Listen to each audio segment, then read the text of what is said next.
Hi everybody, I'm Judy from the White Pigeon Township Library, and I'm really excited today to be with Lori Jenks of White Pigeon. And we are in her shop right now, which is Daddy's Daughter Woodcrafting. So hi Lori. Hi. Thanks for sharing your time with us today. Oh, no problem. I've got a lot of questions. First of all, it's an amazing shop. It's nice and warm, everything is clean and organized. I'm sure it's always that way, right?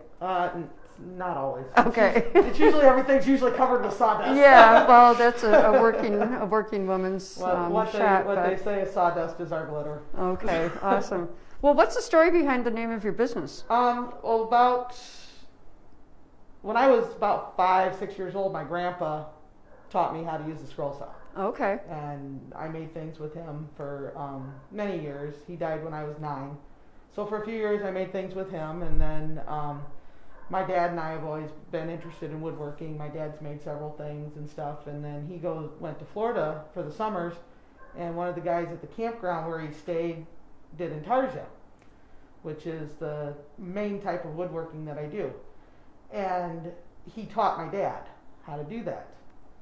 And then my dad, about 3 months before my dad passed, he taught me how. Okay, so it's and a then he gift left from all your of dad. his sanders, saws, equipment, and stuff to me when he died.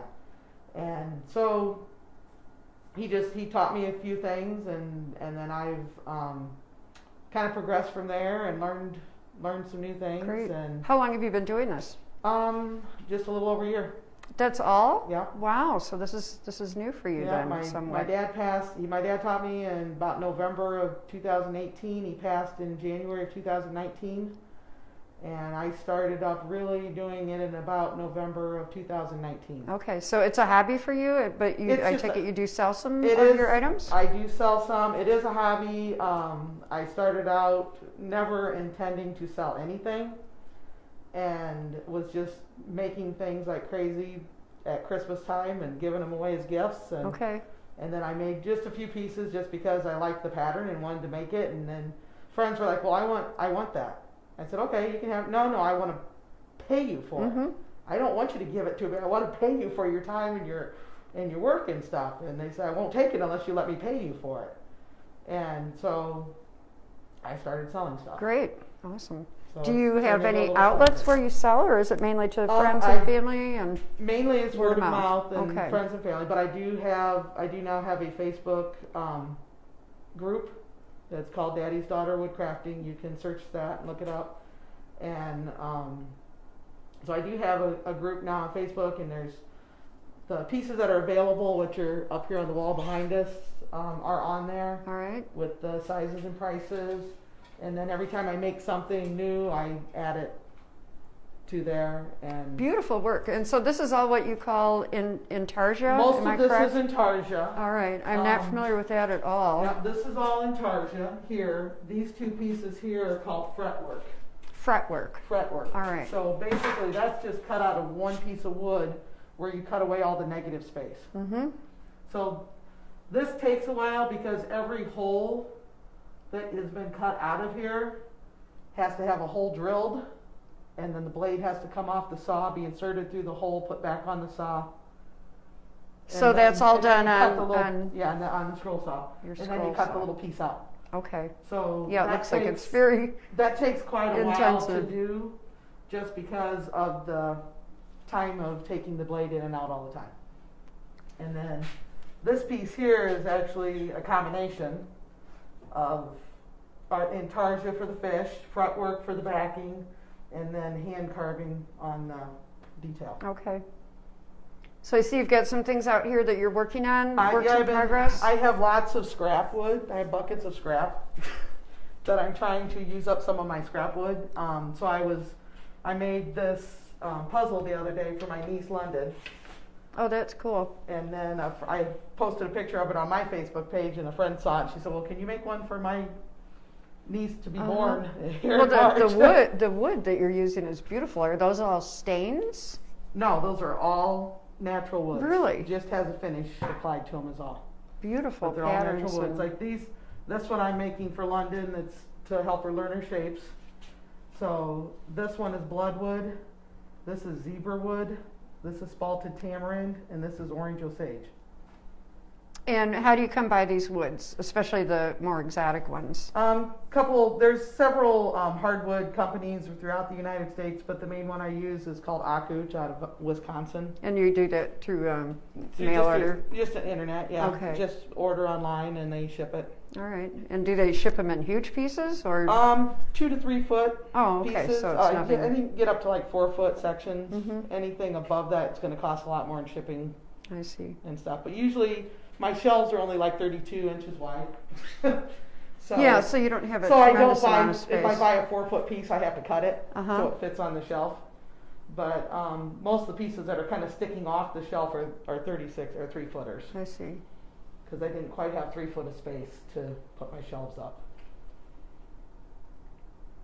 Looks like you've got quite a selection of different woods, and I can see all of the variant colors. The bottom shelf is mostly domestic woods that are found in the United States.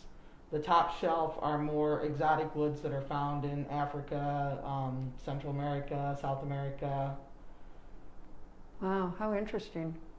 and other places. So, Lori, you mentioned that you might have some things to share with us today about your process. I'd be really Yes, interested in seeing that. I have a couple projects kind Okay. of in stages right now, so I can kind of show you what I do. I'll just ask you questions on the way if you don't mind. Anything like, so first of all, I start with the pattern. This is actually an easier pattern because it's already cut into pieces. Most of my patterns are just the whole piece, and you have to make multiple copies to get all of your separate little pieces. And where do you get your patterns? Several different places. Kathy Wise in Tarja is a good one. Judy Gale Roberts is another good one. They're like the two gurus of Intarsia. Okay, so you can find Yeah. most any subject matter that Yep. you want through Yeah, them. most That's patterns cost anywhere between $5 and $20 Mhm. to order. You can find some free ones online, but most of them you have to purchase. Or Okay. I make my own sometimes too. If I find something I really wanna make or something, or a special order. I've made a couple of dogs that I couldn't find a pattern that looked like the dog that the person owned. Mm-hmm. So I took a picture. They sent me a picture of the dog, and I created my own pattern. All right. for it. If you wanted to make something larger, could you take that and Yep. enlarge it on a copier? Yeah, All right, a so lot you're of pretty the much patterns free to a lot of patterns make any size. you need to be enlarged. They come in books. I've got several magazines and books and stuff that have full of patterns. All right. And it's actually cheaper to buy a book with a dozen patterns in it than it is to buy 12 patterns. So I have lots of books. Okay. So what I do is start by cutting out all the separate pattern pieces, and then actually the hardest part is deciding on which woods to use. That's sometimes my hardest thing, is deciding, okay, what woods are going to work good together, what's going to look nice, and what's going to look real and things. So for this particular one, I chose curly maple and orange osage. So when finished, this will have an orangish, that's what this is. So when this is sprayed, it will turn more of an orange, so it'll have an orange leaf. And then this one's going to have a nice pattern to it for the mouse box. I see. So the first thing I do, these are already covered with contact paper. It makes it much easier to remove the pattern afterwards. If you glue the paper straight to the wood, it's really hard to remove. Mm-hmm. So by putting down the contact paper first, makes removal much easier. So what I do then is spray the back of the pattern with a spray adhesive.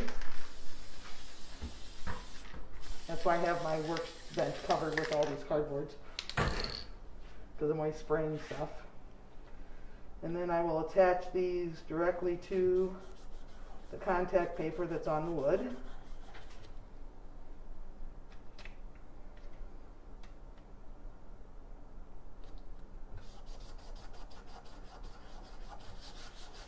And then these are ready to go to the saw and be cut out. Now you're going to cut like each piece of this out? The dark lines on this pattern will be cut out. Okay. So this is actually 1, 2, 3, 4 pieces.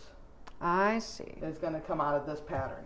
And then we're going to have 1, 2, 3, 4 pieces out of this this. So each one's cut out. These little lines here are where they're telling you that the wood needs to concave a little bit. Mm-hmm. So you'll do that by more hand? like a leaf, like the veins in a leaf.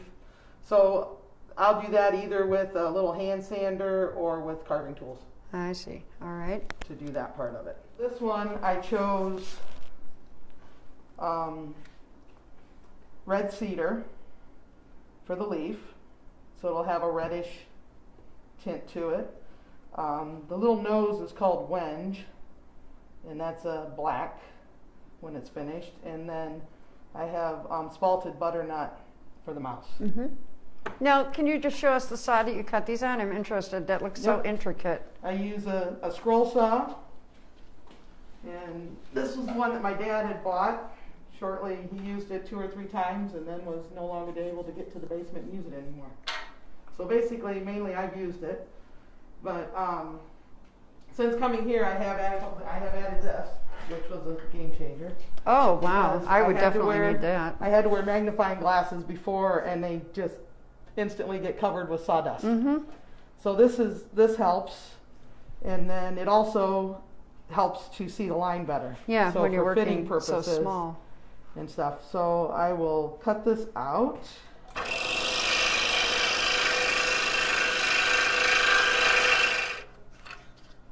That is so accurate. I can't believe what a smooth edge you've got there. It's taken I'm a sure lot of that's taken practice. some practice. Yeah. The main thing is the blade being at 90 degrees to the table. Mm-hmm. Okay. And keeping it there. So I had a lot of difficulty in the very beginning getting my blade at 90 degrees. And then, because otherwise pieces don't So fit the together. pressure with your hands is going to affect that? It can, yes. You don't want to push. You let the blade do the cutting and just put pressure and let the blade cut. That's why I cut that little piece off instead of trying to make that turn, because this is really soft wood. And I didn't want to mess up that little turn there.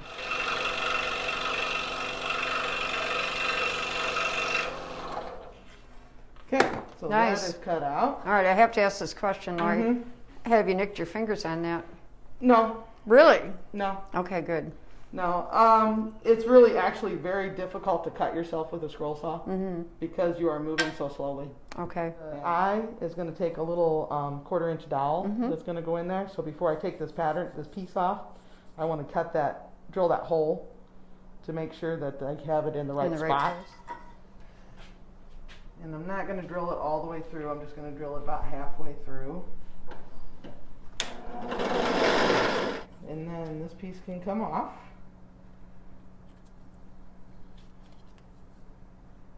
And then it can be sanded. Perfect. So most of my sanding on the bigger piece and stuff I use my drum sanders for. So this has 80 grit on this side and 220 grit on this side. So with this one, I mean, if you look at a mouse doesn't have a square body, a mouse has a round body. So these corners, edges here, I want rounded off more because that's the way the mouse is shaped. And then down here, I'm not going to round as much because that's where it attaches to the leaf. All right. And so you don't want... You want that to match up. You want it to match up a little closer. But this is also too small in here to do with these. So then I have to use a little hand sander. But with this, I can get the flat edges and I can get my rounded edges for the body.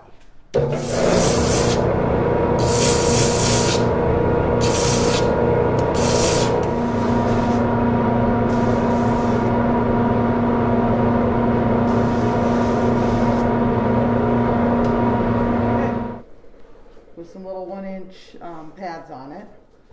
So where this one fits into here. So I want to have a little bit of rounding on him, but I don't want a ton. Because you want to make So I want sure it just that to it's kind of still going to blend into the leaf. match up there. And that won't make, because it's thick enough, it's still going to match up, but So when you cut your patterns, you're sure to be in pretty close to where you want to be, right? if I cut on the lines right. Yes, if. Which I'm sure you do. It's some trial and error. So that one kind of blends in with Very the nice. leaf now. And these I love the, little- I'm sorry, love the green on that. And these little guys, so this little ear I've already got carved out some. So he fits into there. So I need to do a little bit more on here so it's down lower than the ear. And then this is the little piece of the leaf that goes down here. This is the back ear. So this ear actually started this thick. It was cut out of this piece, same piece of wood. Mm-hmm. But I used my belt sander over there to take a lot of it off, because this is the ear on the other side of the mouse's head, which is not going to be the same height as the ear on this side of his head. Okay. So I took a lot of that one off so it looks like it's down on the other side of the head. And then this is his little nose.